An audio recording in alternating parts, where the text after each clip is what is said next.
Video kali ini saya akan membahas fundamental dari salah satu perusahaan properti, cuman khususnya di sektor apa ya, bisa dikatakan industri ya, kawasan industri yang mereka perdagangkan. Cuman kalau dari industri secara besar itu masuknya properti, yang mana kuartal satunya di 2023 ini naik labanya sampai 700%. Bahkan secara indikator PI dan PBV ini bisa dikatakan perusahaan yang murah banget. Ada murah dan banget lagi, dua kata yang menyimpulkan bahwa ini udah murah banget. Cuman apakah bisa lebih murah lagi atau akan naik? Nah, itu we never know ya. Nah, akan saya ulas lebih ke fundamentalnya seperti apa, apakah worth it untuk membeli saham ini meskipun sudah saya labelin murah. Nah, itu simak video ini sampai selesai tentang analisa fundamental dari Bekasi Fajar Industri Real Estate. Bekasi Fajar Industrial Estate atau kode saham BES saat ini, saat saya take 19 Mei, harganya berada di 153 per lembar. Secara year to date sahamnya sudah naik 15% ya. Dari titik low itu di angka 125 ya, kalau year to date-nya ya. Nah, ini kita lihat ya, cash-nya itu tertera 668 M dengan market cap 1,4, lumayan besar, termasuk kalau kita hanya compare berdasarkan market cap. Nah, yang jadi PR adalah hutangnya. Nah, hutangnya totalnya tuh 1,5 T. 1,5 T totalnya, total hutangnya. Kalau berdasarkan hanya ekuitas ya jelas hutangnya masih bisa ke cover banget sih. Masih di atasnya banget nih. Oke, nah ini labanya ya di 2023 ini capai 109 M. Mungkin tidaklah besar kalau bagi perusahaan-perusahaan yang sudah gede ya, kayak contoh Demas, Astra. Nah, cuman ini kalau kita bandingkan dengan 2022 khususnya di kuartal 1, ini sudah naiknya sampai 700-an% ya. Karena di 2022 itu labanya kuartal 1 hanya 13 M doang ya. Naiknya sangat signifikan. Bahkan kalau 2021 ini perusahaan minus ya. Agak wajar kalau di 2021 karena masih bisa dikatakan masih Covid ya, belum ada perusahaan-perusahaan yang mau ekspansi untuk membangun di kawasan ini. Nah, ini website dari BEFA ya, atau BES itu sendiri ya. BEFA Bekasi Fajar Industrial Estate, di mana beroperasi itu didirikan 24 Agustus 89, termasuk perusahaan lama ya. Produk andalan BEFA adalah Kota Industri MM 2100, berlokasi di Jabodetabek, memiliki reputasi sebagai pusat retail, inovasi, dan manufaktur mutakhir bagi perusahaan-perusahaan domestik dan internasional terkemuka. Nah, ini klaim dari mereka lah menurut saya. IPO sejak 2012. Nah, ini tempatnya, lokasinya ada di Bekasi ya tepatnya. Dan ini kawasannya ya, kawasan dari BEFA itu sendiri. Kawasannya cukuplah besar, besar banget kalau menurut saya. Karena mencakup ada ini Industrial Town di MM 2100 nih di sini.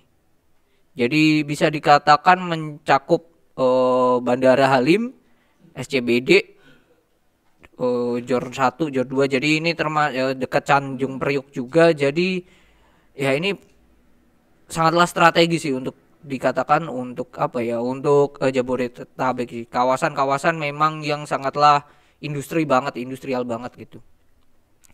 Ini tepatnya ya, listrik terjamin dipasok oleh Cikarang Listrindo, atau bisa dikatakan ini kalau nggak salah listing juga ya di market nih, di bursa ini juga. Pasokan air berasal dari fasilitas pengolahan air sendiri, pengelolaan air juga mereka sendiri. Lalu komunikasi ya disediakan oleh PT Telekom, penyedia telekomunikasi milik negara. Berarti ini bisa dikatakan ini anak perusahaan dari Telkom mungkin. Nah, Telkom bisa dicek sendiri. Gas, nah ini disediakan oleh perusahaan gas milik negara PGN, sementara gas industri disediakan oleh perusahaan swasta yaitu Air Liquid. Nah, ini fasilitas-fasilitas penunjangnya. Ini kawasan ya, kawasan mereka ya, MM 2100 ya. Nah, ini tenan-tenannya, tenan-tenan atau bisa dikatakan perusahaan-perusahaan besar yang sudah membangun, entah itu pabrik mereka, entah itu perumahan mereka di kawasan MM 2100 ini. Ya MM2100 ya namanya. Ya MM2100. Ada Toyota, Daihatsu, nama-nama besar lah, perusahaan nasional dan internasional sih so far. Logistik pun juga ada. Oh, lalu ada equipment dan machinery, lalu ada IT juga di sini, pabrik-pabrik dan others. Nama-nama besar yang sudah menjadikan konsumennya, dan rata-rata ya luas ukurannya itu 1000 meter persegi per unit. Wow, gede banget nih. Cukup luas, dan kantor Anda juga, dan kebutuhan produksi semua berada di bawah satu atap. Bagus banget nih bangunannya, bangunan pabriknya. Ini udah menawarkan lahan industri yang luas dalam jumlah terbatas, didukung oleh infrastruktur yang dapat diandalkan dan prima. Oke.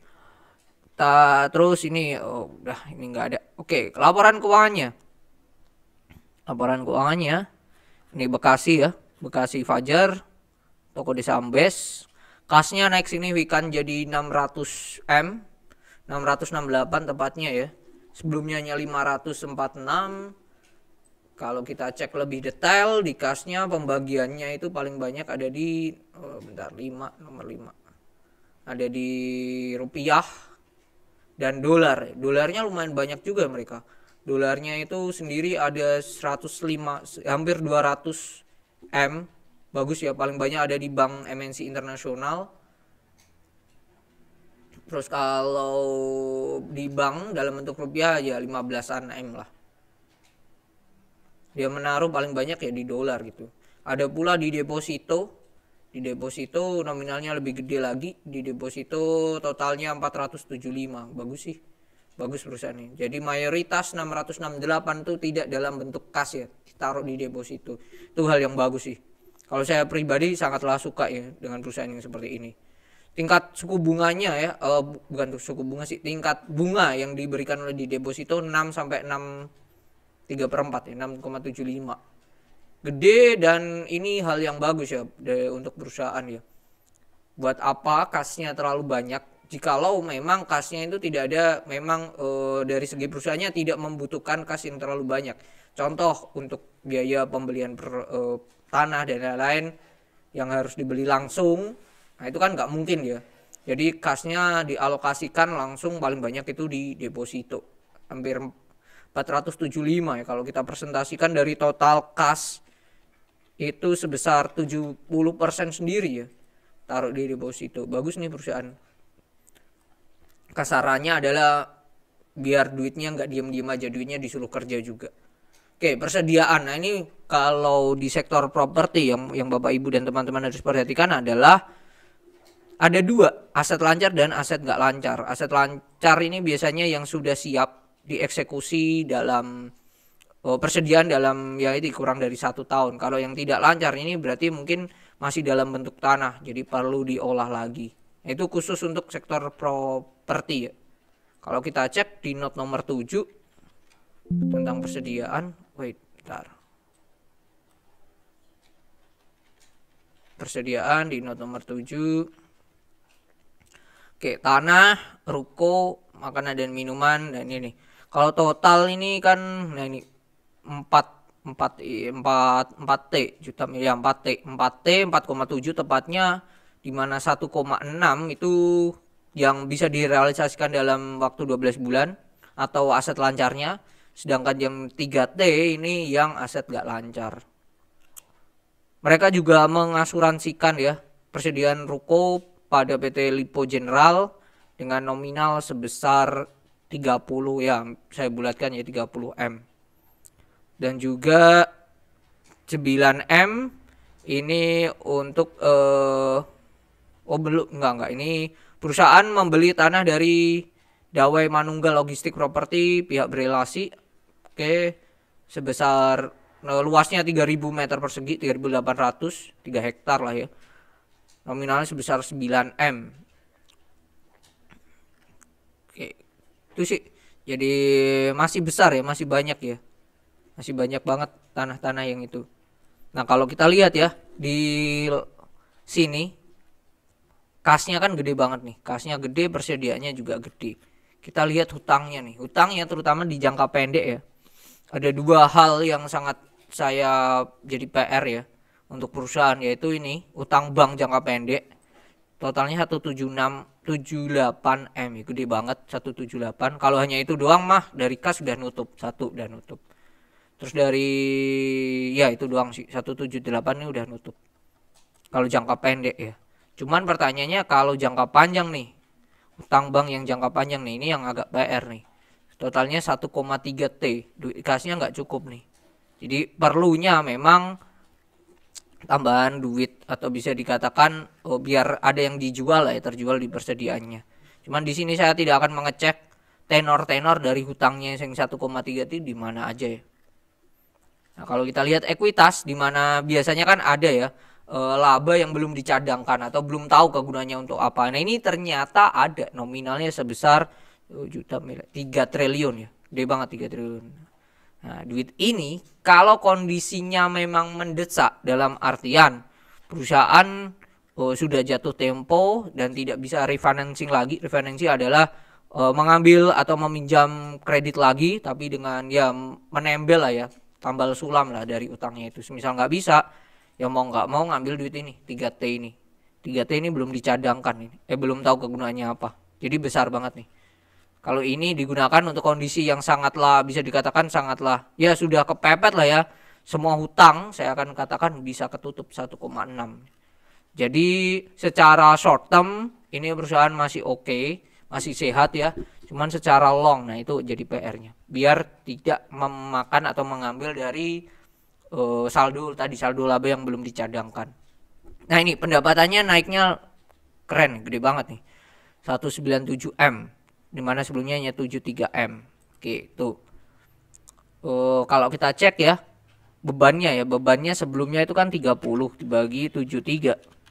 Bebannya sendiri itu 41%. Nah, sekarang dengan kenaikan laba dan kenaikan beban, apakah masih segitu? Kalau kita cek ternyata bebannya ini turun jadi hanya 33%. Jadi perusahaan bisa memangkas atau bisa makin efisien ya untuk menekan beban pokok ini. Itu hal yang bagus. Oke, terus ke bawah kita cek. Ini nggak jauh beda beban penjualan, beban umumnya juga nggak terlalu beda. Nah ini agak gede ya beban keuangan. Nah ini yang lumayan signifikan ya. Sebelumnya hanya 17 M, sekarang 41 M. Signifikan banget nih. Yaitu pendapatan lain-lain. Kita cek di menit lagi. Di note 29 ya. Di note 29 pendapatan lain-lain. Satu, dari laba selisih kurs sendiri ini 36 M ya. Jadi ini saya akan lupakan karena ini hanya based on akuntansi aja. Jadi forget it aja. Tinggal kita kurangi aja. Kurangi 36 M. Jadi labanya saya hiraukan lah ya yang laba pendapatan kurs itu. Buat apa gitu. Oke. Kalau kita hilangkan 36. Oke, kita hilangkan 36 dari total ya. Jadi labanya harusnya itu hanya sebatas 109 kurangi 36, yaitu sebesar 73 M. Kalau 73, 13 bagi 73, labanya itu naiknya 73 kurangi 13, 60 dibagi 13 dibagi ya benar, 60 dibagi 13 dikali 100. Ya, kenaikannya 461% ya labanya aslinya ya. Nah, kalau kita lihat arus kas sendiri dari penerimaan kas dari pelanggan ini nominalnya gede 283 M. Padahal, nah kalau teman-teman perhatikan semuanya adalah omset dari atau revenue-nya itu hanya sebatas 197 ya. Sisanya ini duit dari mana gitu. Bisa jadi itu uang piutang dari yang sebelumnya. Satu itu. Yang kedua bisa juga itu dari uang muka dari pembelian propertinya gitu. Cuman kan belum dimasukkan ke sini karena belum keseluruhan gitu. Belum ada pelunasan. Menurut PSAK yang terbaru kan harus lunas dulu baru masuk gitu. Oke, kita cek di pendapatan note nomor 24. Untuk perusahaan ini base note 24-nya adalah bentar. Oke, kita cek ya secara keseluruhan apakah terjadi kenaikannya. Ada 4 sektor bisnis, yaitu tanah, maintenance fee, service charge, dan air and sewa, lalu hotel dan lain-lain. Dari semuanya ini yang mengalami penurunan hanya lain-lain. Cuman ini tidak dijelaskan lain-lainnya itu apa. Kalau hotel kan jelas ya berarti Terus kalau maintenance tadi udah ada juga, dan yang paling signifikan yaitu jual tanah, yaitu capai 156 M. Wow, luar biasa nih perusahaan ini. Jadi ini masih bisa disimpulkan mereka masih punya tanah yang luas banget gitu. Nah, itu mungkin akan menjadi PR buat Bapak Ibu sekalian, bisa dicek aja asetnya masih sisa berapa ya yang dalam bentuk tanah ya. Berapa dalam artian luasnya ya, luasnya berapa gitu. Itu bisa dicek juga dan diasumsikan tanah di situ di sekitaran Bekasi situ harganya berapa sih per meternya. Ya, tinggal dikalikan aja. Jadi itu potensi nominal atau revenue yang nantinya akan didapat perusahaan jikalau semua tanahnya itu terjual. Jikalau hanya tanah gitu. Belum ditambah dengan pembangunan lagi. Tuh, oke, sekarang PI-nya tuh di angka 3,38 dan PBV-nya di angka 0,33. Jadi ini perusahaan sangatlah murah banget sih, murah banget nih perusahaan. Cuman pertanyaannya adalah apakah ini sudah perusahaan nggak bisa turun lagi? Saya akan menjawab we never know ya. Saya juga tidak tahu the future-nya seperti apa gitu. Lantas kesimpulannya seperti apa untuk BES? Masih sama dengan di awal, perusahaan ini murah banget dan potensinya sangatlah signifikan ya, sangatlah signifikan. Tapi tidak hanya BES yang saya melihat ya. Ada satu tadi ya, listrik swasta, yaitu Cikarang Listrik Indo. Kalau nggak salah kodenya PUWR, itu bisa dicek. Itu kan juga sebagai pemasok ya di kawasan industrialnya dari si BES itu sendiri. Kalau BES labanya naik, terutama di bagian industrial, banyak customer yang dari industrial yang bangun pabrik, harusnya berefek juga ke PUWR. Nah, itu bisa dikatakan hint jikalau BES naik, PUWR juga bisa mendapatkan tambahan income lagi di situ. Nah, Bapak Ibu sekalian bisa cek lagi tuh PUWR-nya seperti apa. Nah, untuk BES saat ini saya masih tetap sama, masih murah. Boleh banget kalau perusahaan ini dikoleksi untuk jangka panjang. Karena saya melihat juga lokasinya sangatlah strategis dan sudah ada beberapa tenan yang sudah masuk dan banyak ya, banyak perusahaan nasional dan internasional. Jadi worth it sih menurut saya dengan perusahaan ini. Kalau dapat di harga di bawah 100 sih sikat aja sih. Cuman kan sekarang udah 153 ya. Gitu. Tinggal PR-nya adalah berapa harga wajarnya. Nah, itu. Oke. Yang perlu diperhatikan resikonya adalah kalau sahamnya turun. Nah, itu. Sahamnya turun lagi bagaimana? Kita apakah mau beli lagi atau do nothing, diam dulu nanti sikat di harga lagi berapa. Nah, itu pilihan atau ya peraturan atau pengaturan lah ya, manajemen dari kalian semua. Semoga bermanfaat tentang BES ini, dan saya masih belum melihat ya adanya hal-hal yang bisa katakan tanda kutip dari perusahaan ini sejauh ini. Begitu. Semoga bermanfaat. See you on the next video. Bye bye.